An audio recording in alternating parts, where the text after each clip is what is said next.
اللہ تعالیٰ نے قرآن حکیم کے اندر بندہ مومن کی کامیابی اور اس کی فلاح کے لیے جو نصاب بیان فرمایا ہے، ان میں سے ایک اہم بات یہ بیان کی ہے کہ مومنوں کی یہ نشانی ہے کہ والذین ہم عن اللغو معرضون، فرمایا وہ لوگ بے معنی اور فضول چیزوں سے پرہیز کرتے ہیں، لغویات سے، فضولیات سے، بے مقصد کاموں سے اپنے آپ کو بچا کے رکھتے ہیں۔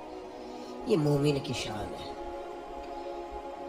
ہر جگہ پہ الجھ جانا، ہر بحث کے اندر حصہ لینا، ہر مقام میں کسی نہ کسی شغل کا شکار رہنا، یہ مومن کی شان نہیں۔ مومن کو اللہ تعالیٰ نے وقار عطا فرمایا ہوتا ہے، اس کو اللہ تبارک و تعالیٰ نے اعزاز سے نوازا ہوتا ہے، کرامت انسانیت کے ساتھ ساتھ خیر امت کا تاج بھی اللہ نے دیا ہوتا ہے۔ مومن بڑی فضیلت والی باشعور قوم ہے، وہ لغویات، فضولیات، بے مقصد اور بے معنی چیزوں میں الجھ کر اپنی زندگی کو ضائع نہیں کرتے۔ وقت جیسے جیسے گزر رہا ہے، حالات جیسے جیسے بدل رہے ہیں، لہو و لعب کی کثرت ہو رہی ہے، کھیل کود، آنا جانا، گھومنا پھرنا، ان میں ڈھیر سارا وقت مسلمانوں کا ضائع ہوتا ہے۔ اللہ تعالیٰ نے زبردست تخلیقی صلاحیتیں دی ہیں، اللہ تعالیٰ نے شعور کی نعمت دی ہے، کہہ سکتے ہیں، لکھ سکتے ہیں، بول سکتے ہیں، اچھی منصوبہ بندی کر سکتے ہیں، ایک بہترین نظم کے ساتھ بڑی ساری چیزوں کو آگے لے کے جا سکتے ہیں، لیکن الجھے ہوئے ہیں فضول بحثوں میں، الجھے ہوئے ہیں بے معنی اور بے مقصد کاموں میں، لا یعنی طرز زندگی میں۔ دیکھیں، محنت بھی اگر با مقصد نہ ہو وہ بھی فائدہ مند نہیں ہوتی۔ محنت بھی با مقصد ہو، با معنی ہو، جدوجہد بھی کریں تو وہ بھی مقاصد والی ہو۔ آپ غور کیجئے، یہاں سے فرض کر لیں آپ کہ لاہور آپ گاڑی پہ جاتے ہیں تو آپ کا 5,000 کا 10,000 کا پیٹرول لگتا ہے یا 1,000 2,000 کرایہ لگ جاتا ہے۔ اب ایک شخص کہتا ہے جی میں اس طرح کروں گا کہ پیدل میں نے جانا ہے لاہور اور میں کرایہ بچاؤں گا، تو چلا گیا پیدل، 2,000 اس کا بچ گیا، لیکن اب چونکہ پیدل گیا ہے، پیدل آیا ہے، بیمار ہو گیا ہے، جو ضروری کام اس نے کرنے تھے تھکاوٹ کی وجہ سے وہ نہیں ہو سکے، اور جو اس نے وقت ضائع کیا آنے جانے میں، اس میں کتنا کام ہو سکتا تھا۔ اب اس نے محنت تو کی ہے، لیکن وہ محنت اس نے با مقصد ہے۔ اچھا، ہو سکتا ہے بیمار ہو گیا، خدا نہ خواستہ، تو ڈبل پیسے لگ جائیں۔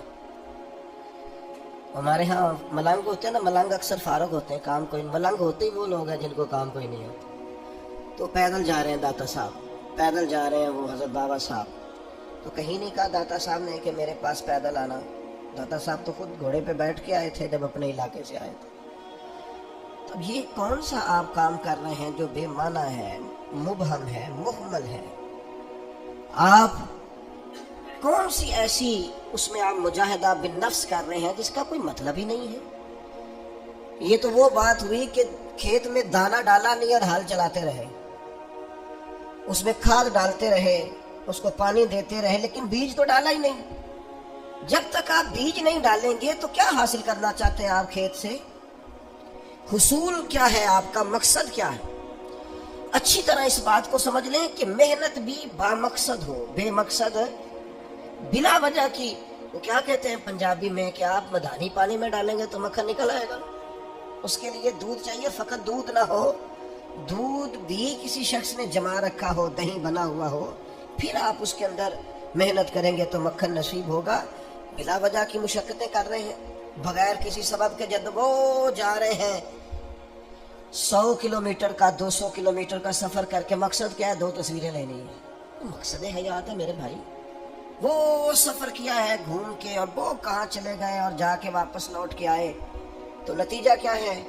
ہم جی گھومنے گئے تھے۔ مبہم اور بے معنی بنی اسرائیل کے جو جرم تھے نا، ان میں ایک جرم قرآن مجید نے ان کا یہ بیان کیا ہے کہ بہت سوال کرتے تھے، بہت بحث کرتے تھے۔ ان کی جن چیزوں کو عبرت بنانے کا اور سبق لینے کا ہمیں کہا گیا ہے، ان میں یہ ہے کہ کثرت اور بے معنی سوال۔ ایک بندہ قتل ہو گیا ہے. حضرت کلیم کی بارگاہ میں وہ آئے ہیں. حضرت کلیم علی نبی نام علیہ الصلوۃ والسلام نے ان سے فرمایا ہے ایک گائے ذبح کرو, مرنے والے کو اس کا کچھ حصہ مارو, مرنے والا اٹھ کے بتا دے گا مجھے کس نے قتل کیا. اب انہوں نے پوچھا جی گائے کا رنگ کیسا ہونا چاہیے, عمر کتنی ہونی چاہیے, بوڑھی ہو جوان ہو. اتنے سوال, بے معنی سوال, بے مقصد سوال, بحثیں ہی بحثیں اور الجھاؤ ہی الجھاؤ. اور زندگی کے اندر یعنی زمانہ بیت گیا یہ پوچھتے ہوئے کہ جناب عیسیٰ علیہ السلام کی نانی کا نام کیا ہے, حضرت موسیٰ کی والدہ کا نام کیا ہے. یہاں تک کہ ایک صاحب یہ پوچھنے آ گئے کہ بتایا جا سکتا ہے کہ معراج کی رات جو براق گیا تھا اس کا رنگ کیا ہے. خدا کے بندو, یہ سوالات آپ کی ضروریات کے سوال ہیں, عجیب نوعیت کے سوال ہیں. اور پھر یہ بحثیں جو لوگ چھیڑتے ہیں ان کو لوگ بڑا عظیم آدمی سمجھتے ہیں کہ دیکھو یہ بڑی خاص بات نکال کے لایا ہے. اور میں نے یہ داستان سرائی کے منظر حرم شریف میں دیکھے. ایسی بات کو روایت کر دیا جاتا ہے چند پیسے کمانے کے لیے کہ میں زیارتیں کراتا ہوں. وہ ایسی ایسی زیارت بیان کر دیتے ہیں جس کا تصور ہی نہیں ہے سرے سے. مجھے ایک صاحب زیارت کرانے کے لیے لے گئے تو کہنے لگے وہ جو نبی کریم علیہ السلام نے ایک مقام پہ فرمایا تھا نا کہ یہ بکری کا بچہ جو مرا ہوا ہے تم بتا سکتے ہو کہ اس کے مالکوں کی نظر میں اس کی کیا قیمت ہے.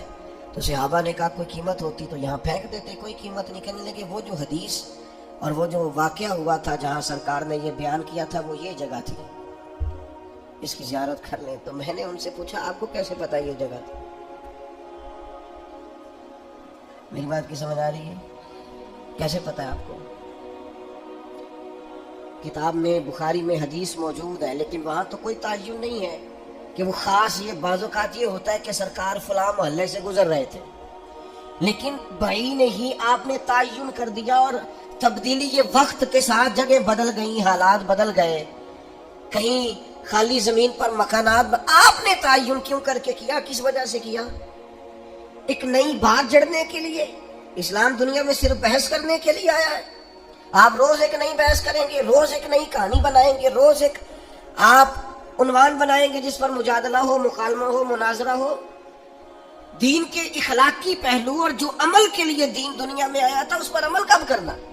فضول قسم کی ابحاث میں وقت ضائع ہوتا ہے اور ہم بڑے مزہ لے لے کے, لطف لے لے کے ان چیزوں کو سنتے ہیں, غور کرتے ہیں.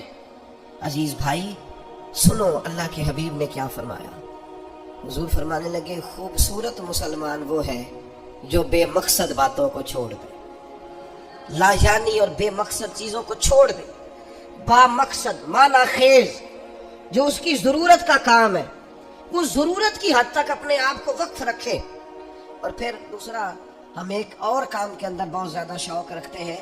میری ذمہ داری جو ہے میں وہ کام ٹھیک نہیں کرتا لیکن مجھے دوسرے کے کام میں مداخلت کرنے کا بڑا شوق ہے. بجائے اس کے کہ میں اپنا خیال رکھوں کہ جو اللہ تعالیٰ نے میرے اوپر ذمہ داری ڈالی ہے وہ میں کس طرح سے سر انجام دے رہا ہوں, میں دوسروں کا خیال رکھتا ہوں.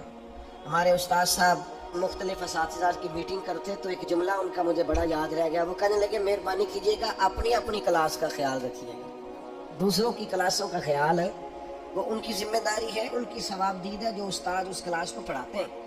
اپنی ذمہ داری, اپنی ڈیوٹی. میں آپ سے عرض کرتا ہوں اگر ہمارے ہاں مزاج مداخلت کا نہ ہوتا, ہمارے ہاں اپنی ڈیوٹیاں اپنے حساب میں اپنے دائرہ کار میں رہ کے کرنے کا مزاج ہوتا, بہت سارے کام صحیح ہو رہے ہوتے.